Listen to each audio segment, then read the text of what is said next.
आज हम शुरू करने वाले हैं डिमांड फॉर इंडियन कॉन्स्टिट्यूशन। तो डिमांड इसकी कैसे शुरू हुई थी, जो हमारे भारत के संविधान के बनने की थी। तो बात आती है सबसे पहले 1934 में। 1934 में एक एम.एन. रॉय नाम के कम्युनिस्ट लीडर थे। एम.एन. रॉय क्या थे, इसके बारे में भी पूछा जा सकता है। तो ये पायनियर थे of communist movement in India. This can be important star mark. इन्होंने सबसे पहले इसका एक आइडिया दिया था, बेसिक आइडिया। फिर एक ऑफिशियल डिमांड जो बनाई जाती है इसके लिए कि हमें एक कॉन्स्टिट्यूएंट असेंबली बनानी है, ऑफिशियल डिमांड की जाती है 1935 में इंडियन नेशनल कांग्रेस के द्वारा। इंडियन नेशनल कांग्रेस जो कि उस टाइम पे एक बहुत बड़ी पॉलिटिकल एंटिटी थी, उसके द्वारा ये एक ऑफिशियल डिमांड की जाती है। फिर 1938 ईयर आता है जिसमें जवाहरलाल नेहरू जी बोलते हैं कि इंडियन कॉन्स्टिट्यूएंट असेंबली फॉर्म होनी चाहिए जिसमें एडल्ट फ्रेंचाइज हो।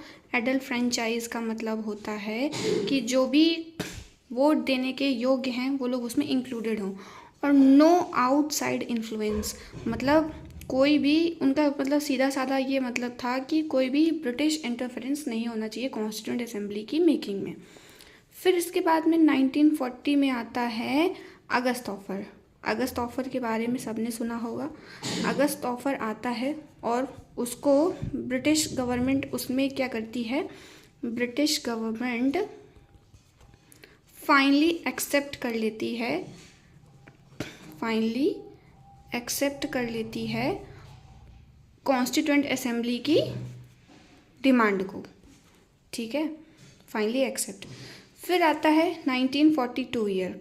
1942 में आता है क्रिप्स मिशन के बारे में भी सुना होगा।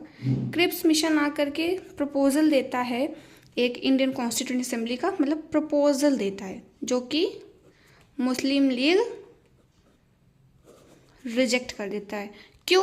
क्योंकि उनको चाहिए होता है 2 कॉन्स्टिट्यूएंट असेंबली और एक अपना, जैसे कि पाकिस्तान की उनको रिक्वायरमेंट थी पाकिस्तान, तो वो उनको रिजेक्ट कर देते हैं, तो ये फुलफिल नहीं हो पाता है। फिर इसके बाद में ईयर आता है 1942 में, अगेन 42-43 में कैबिनेट मिशन में ये डिमांड फाइनली एक्सेप्ट होती है, और ये दोनों मुस्लिम लीग और इंडियन नेशनल कांग्रेस, इनकी स्कीम को ब्रिटिश गवर्नमेंट द्वारा दी गई